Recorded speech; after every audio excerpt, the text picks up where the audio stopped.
할렐루야 성도님 여러분 반갑습니다. 유튜브 성도님들도 반갑습니다. 오늘 하나님께서 주신 말씀은 누가복음 2장 36절에서 38절까지입니다. 누가복음 2장 36절에서 38절까지 말씀을 제가 봉독하겠습니다. 또 아셀 지파 바누엘의 딸 안나라 하는 선지자가 있어 나이가 매우 많았더라. 그가 결혼한 후 7해 동안 남편과 함께 살다가 과부가 되고 84세가 되었더라. 이 사람이 성전을 떠나지 아니하고 주야로 금식하며 기도함으로 섬기더니 마침 이때에 나와서 하나님께 감사하고 예루살렘의 속량을 바라는 모든 사람에게 그에 대하여 말하니라. 아멘. 한국 크리스천들의 약 30%는 교회를 다니지 않습니다. 이들은 크게 두 부류입니다. 하나는 교회를 다닐 만한 믿음이 없는 사람들입니다. 신앙생활을 그렇게 중요하게 생각하지 않고 무림한 크리스천인 사람들이죠. 또 다른 한 부류가 있습니다. 이들은 교회가 자신의 믿음 생활에 유익을 주지 못한다고 여기는 사람들입니다. 크리스천의 절반 이상이 믿음 생활을 잘 하기 위하여 반드시 교회를 가지 않아도 된다고 믿습니다. 이러한 통계는 한국 크리스천들의 믿음 생활과 영적 상태를 반영하고 있습니다. 예수를 바르게 믿는 사람이 적고 교회의 기능을 바르게 하는 그러한 교회가 적다는 것입니다. 실제로 많은 교회가 성경 말씀대로 역할을 바르게 하지 못할 뿐더러 오히려 교인들의 믿음 생활을 해방합니다. 교회가 기능을 바르게 하지 못하는 결정적인 이유는 가장 결정적인 요소는 목사가 성경을 바르게 가르치지 못하는 것입니다. 목사가 성경을 바르게 가르치지 못한다면 그 교회는 죽은 것이고 가지 말아야 할 교회입니다. 2020년 코로나가 발병한 이후로 교회를 가지 않게 된 사람들이 많이 늘어났습니다. 문을 닫은 교회도 많았습니다. 저는 코로나를 계기로 하나님께서 교인들을 거짓 교회를 떠나게 하였다고 믿는 사람입니다.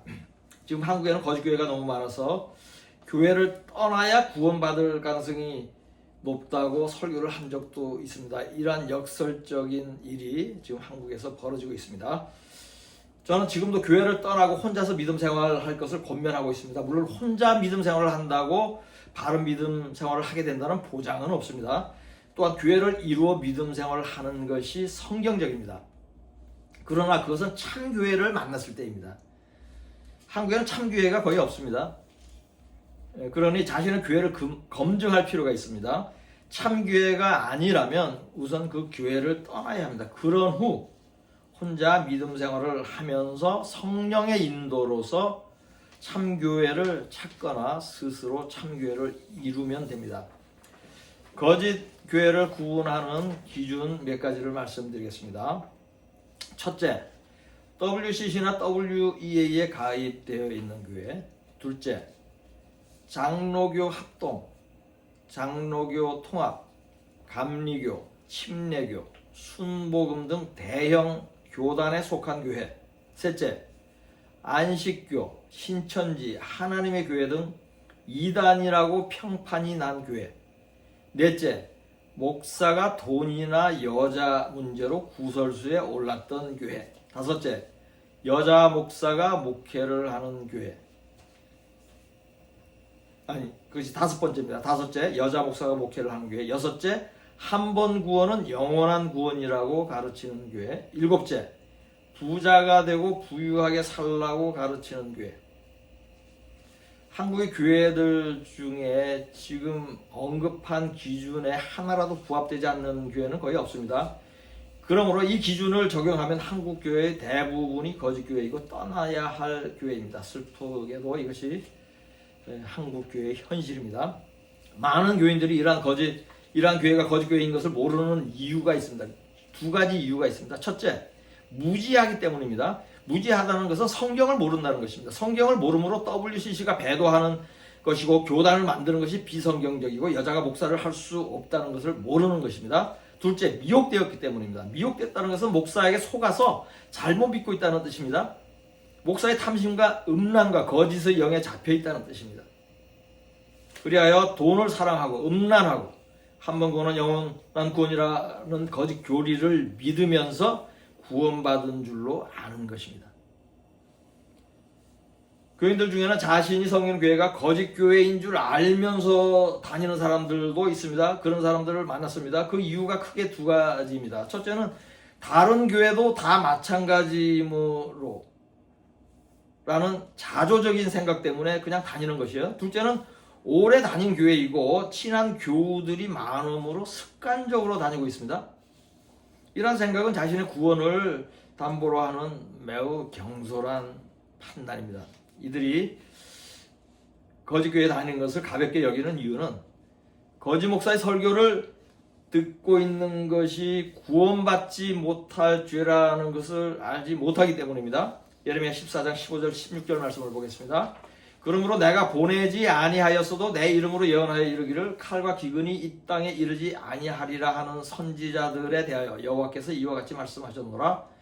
그 선지자들은 칼과 기근에 멸망할 것이요 그들의 예언을 받은 백성은 기근과 칼로 말미암아 예루살렘 거리에 던짐을 당할 것인즉 그들을 장사할 자가 없을 것이요 그들의 아내와 아들과 딸이 그렇게 되리니 이는 내가 그들의 악을 그 위에 부음이니라. 아멘.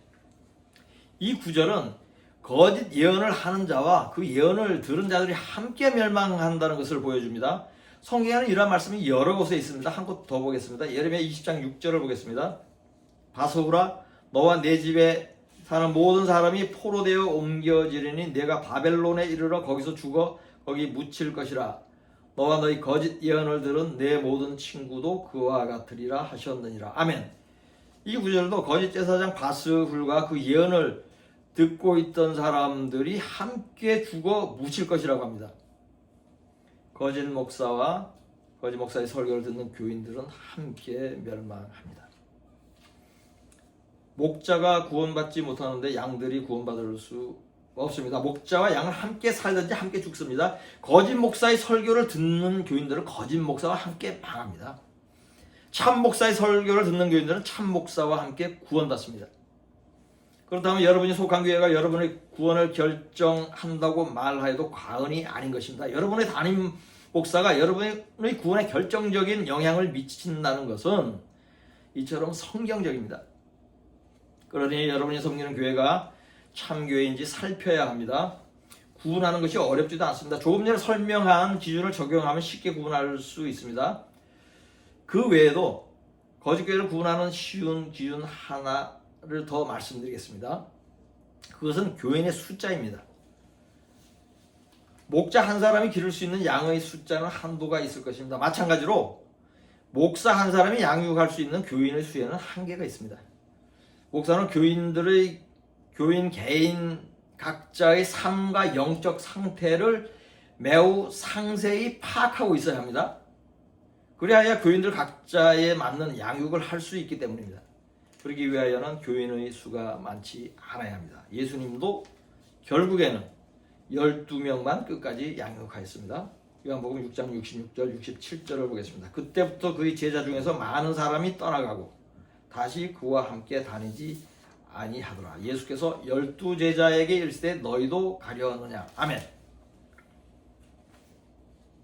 바울도 여러 교회를 개척하였지만 적은 수만 남고 모두 떠났습니다. 디모데후서 4장 16절과 19절에서 21절까지를 보겠습니다. 내가 처음 변명할 때에 나와 함께 한 자가 하나도 없고 다 나를 버렸으나 그들에게 허물을 돌리지 않기를 원하노라. 브리스가와 아굴라와 및 오네시보로의 집에 문안하라. 에라스도는 고린도에 머물러 있고 드로비머는 병들어서 밀레도에 두었노니 너는 겨울 전에 어서 오라. 으블로와 부데와 리노와 글라우디아와 모든 형제가 다 내게 문안하느니라. 아멘. 처음에 함께한 성도들이 바울과 함께한 성도들이 다 떠나고 하나도 남지 않았다고 합니다. 성경에 이름이 언급된 사람이 10여 명이고 그 외에 몇 사람이 더 있어 보입니다. 제가 목회를 하면서 동일한 경험을 하고 있습니다. 성도의 수가 12명을 넘은 적이 없었습니다. 더 많이 모이면 모든 성도들을 양육하기 어려울 것이라는 생각을 한 적이 있습니다. 성경이 보여주는 것과 저희 경험을 종합할 때에 교인의 수가 12가정을 넘지 않으면 바람직한 교회입니다. 참 목사라면 이들 모두를 구원으로 인도할 수 있을 것입니다. 가정에 모이던 초대교회가 이러했습니다. 교인의 수가 수십 명만 되어도 목사가 1대1로 양육을 하기가 어렵습니다. 하물며 교인의 수가 수백 명, 수천 명이나 된다면 더 말할 것도 없는 것입니다. 일주일에 설교 몇 번 들려주고 교인들을 구원으로 인도할 수 없습니다. 이런 교회 담임 목사는 교인들의 이름도 모릅니다. 교인들이 어떻게 살고 있는지 모릅니다. 죄 중에 빠져 있는지 여부도 모릅니다. 전도사를 두고 구역장을 시켜서 조직 관리만 합니다. 이렇게 하는 것은 양이 양을 인도하는 것입니다. 양들은 목자가 직접 꼴을 먹이고 치료하고 낭떠러지로 떨어지는 것을 막아주고 늑대로부터 보호해야 합니다. 양이 무엇을 먹고 어디로 다니는지 관찰하고 살펴야 합니다. 양은 스스로 생존하는 본능이 없는 유일한 동물입니다. 마찬가지로 교인들에게는 목자들이 필요한 것입니다.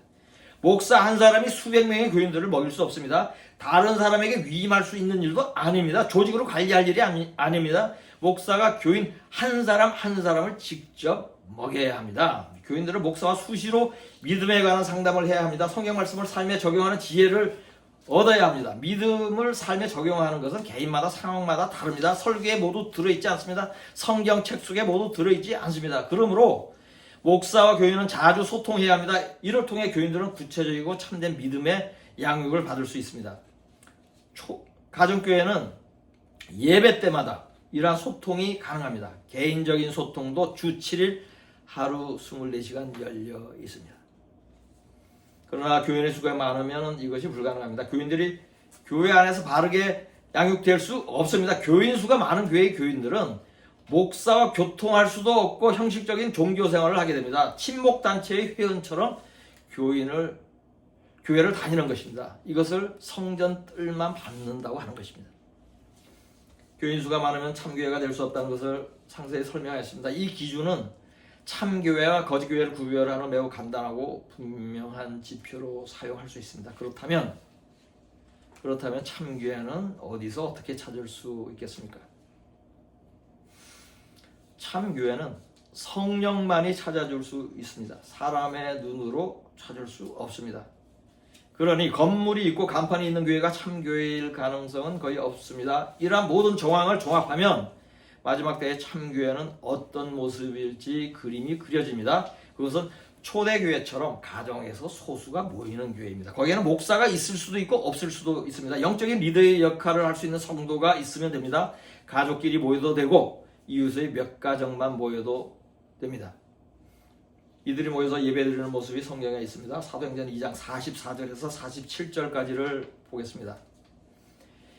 믿는 사람이 다 함께 있어 모든 물건을 서로 통용하고 또 재산과 소유를 팔아 각 사람의 필요를 따라 나눠주며 날마다 마음을 같이하여 성전에 모이기를 힘쓰고 집에서 떡을 떼며 기쁨과 순전한 마음으로 음식을 먹고 하나님을 찬미하며 또 온 백성에게 칭송을 받으니 주께서 구원받는 사람을 날마다 더하게 하시니라. 아멘. 교회 안의 리더는 반드시 목사의 필요는 없습니다. 한국에는 바르게 가르치는 목사가 흔하지 않습니다. 오히려 성경을 잘 아는 신실하고 영적인 성도가 목사보다 훨씬 낫습니다. 혼자서 믿음 생활을 하는 사람이 많습니다. 이들은 교회를 신뢰하지 않거나 참교회를 찾을 수 없다고 여기는 사람들입니다. 또한 가족이 없거나 가족이 믿지 않으므로 혼자 신앙생활을 하는 것입니다. 이런 분들이 믿음 생활을 잘 할 수 있는 지혜를 말씀드리겠습니다. 매주 교회를 가는 것이 믿음 생활의 핵심이 아닙니다. 믿음 생활의 핵심은 성경을 읽고 그대로 행하는 것입니다. 이렇게 살 수 있는 사람은 교회가 필요 없고 예배가 필요 없습니다. 삶이 예배입니다. 하나님은 제사보다 의롭게 사는 것을 보이라고 했습니다. 그러므로 혼자서 믿음 생활을 하는 것이 어려운 일이 아닙니다. 다음과 같은 믿음 생활을 하십시오. 첫째, 하루에 1시간 이상 성경을 읽고 묵상하십시오. 일을 하지 않는 분은 2시간 이상 성경을 읽고 묵상하십시오. 믿음 생활의 가장 기본은 성경을 매일 묵상하는 것입니다. 둘째, 하루에 3번 시간과 장소를 정하여 한 번에 30분 이상 기도하십시오. 그리고 생활 중에 무시로 기도하십시오. 기도는 영혼의 호흡과 같은 것입니다. 24시간 기도한다는 마음을 가지시기 바랍니다. 셋째, 매일 12명에게 전도를 하십시오. 말로 해도 좋고 전도지를 나눠 주어도 좋습니다. 전도지를 자동차나 집 문에 꽂아 놓는 것도 좋은 방법입니다. 이 일을 하는 데는 10분, 20분밖에 걸리지 않습니다. 넷째, 거룩한 삶을 사십시오. 성경이 하라고 말씀한 것은 모두 행하고 하지 말라고 한 것은 하나도 행하지 마십시오. 말씀대로 행하고 마음도 깨끗하면 거룩한 것입니다. 다섯째, 11조는 정확하게 소득의 10분의 1을 하고 헌금은 믿음과 형편을 따라 인색하지 않게 드리십시오. 드릴 기회를 찾지 못하였다면 가난한 사람을 구제하면 됩니다. 가난한 자에게 한 것이 주님에게 한 것과 동일합니다. 이렇게 하면 헌금과 구제를 함께 하는 것입니다. 이상의 5가지를 실천하는 사람은 교회가 필요 없습니다. 예배가 필요 없고 다른 제사가 필요 없습니다. 교회를 가야 하는 이유는 이상의 5가지를 잘 하는데 도움을 받기 위한 것입니다.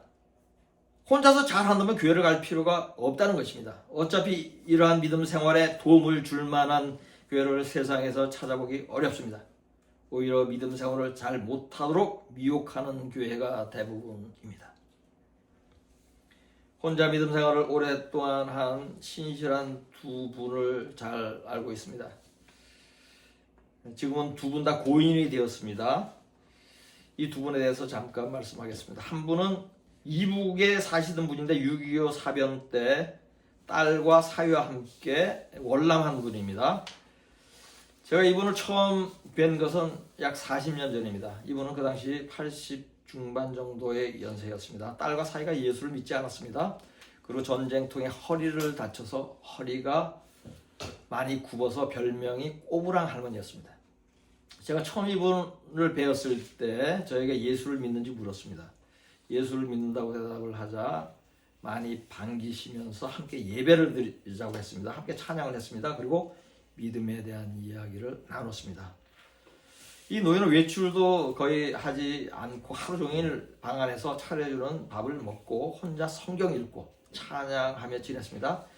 자식이 예수를 믿지 않으므로 교회를 모시고 가지 않았고 교회를 갈 수 있어도 몸이 불편해서 못 갔을 것입니다. 저는 이분처럼 고운 자태의 할머니를 본 적이 없습니다. 두꺼운 돋보기를 쓰고 계셨지만 얼굴에서는 빛이 났습니다. 평안과 인자함이 가득했습니다. 처음 뵌 지 약 4년 후에 돌아가셨습니다. 이분은 제 아들의 증조 외할머니입니다. 이분을 기억하면 본문에 소개된 안나가 생각납니다. 금식과 기도로 날마다 성전에서 섬기다가 아기 예수를 만난 안나도 나이가 84세로 제가 이분을 만났을 때와 거의 비슷합니다. 본문 말씀을 다시 보겠습니다. 또 아셀 지파 바누엘의 딸 안나라 하는 선지자가 있어 나이가 매우 많았더라. 그가 결혼한 후 7해 동안 남편과 함께 살다가 과부가 되고 84세가 되었더라. 이 사람이 성전을 떠나지 아니하고 주야로 금식하며 기도함으로 섬기더니 마침 이때에 나와서 하나님께 감사하고 예루살렘의 속량을 바라는 모든 사람에게 그에 대하여 말하니라. 아멘.